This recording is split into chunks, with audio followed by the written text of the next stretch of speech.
Indeed. I have Kenny here. Kenny, what would you like to say? You're on the Final Notion show. Hey, Perseus. I'd like to read everyone a bedtime story before I go to my bed, if that's all right. Go ahead, sir. Here we go.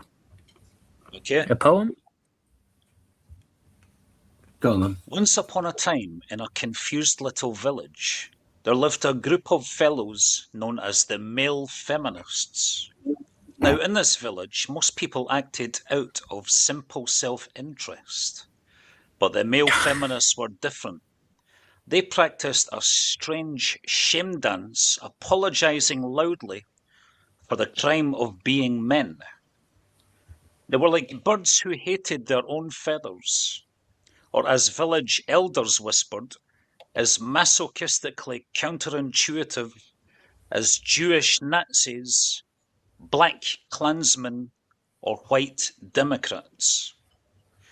These fellows weren't exactly the prize stallions of the land. In fact, they were mostly genetic lotto losers. A bit too soft, a bit too wobbly, and failing entirely to embody any trait a person might find attractive. Because they couldn't win hearts by being charming or strong, they tried a Hail Mary pass instead. They picked up heavy signs that read, "I need feminism because," and stood in the square looking very, very sad. They called themselves allies, but the town wag knew the truth. The allies thing was all lies. It was a sneaky mating ritual, a way to trick the ladies into thinking they were safe and sweet.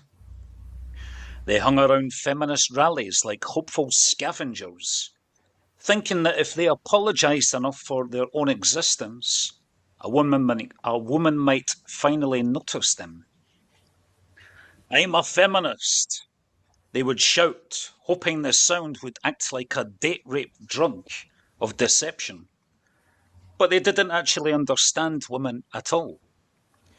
They were just Benedict Arnolds of the biological brotherhood, selling out their own kind for the distant promise of a handjob after a Pilates class. They read silly books on how to stop being men and join safe spaces online, shared stories of their own self-gilding.